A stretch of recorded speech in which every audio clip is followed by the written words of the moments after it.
আমাকে তুই কিসের অ্যাটিটিউড দেখাস বোন? খোঁজ নিয়ে দেখ, তোর বয়ফ্রেন্ড আমাকে লুকিয়ে লুকিয়ে সার্চ করে। তা দিদি কোথায় সার্চ করে বোনরা তোমাকে, ক্রোমে না গুগলে? ও সরি সরি, আমার তো ভুলে গেছে, আমি তো বুঝতেই পারিনি। ফেমাস মানুষদের তো সকাল সকাল ক্রোমে সার্চ করে। এটা হাস্যকর, হাস্যকর এই দেশের জনগণের জন্য হাস্য।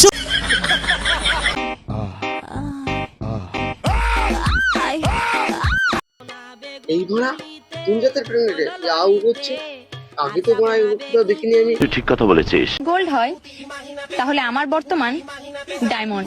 তাই দিদি, তা ডায়মন্ডটা কোথায় আছে, নিচে? আরে না না, আমি বলতে চাইছি ডায়মন্ডটা কোথায় আছে, পায়ের নিচে না আকাশের উপরে? সাথে আমার বাল ছেঁড়া গেল।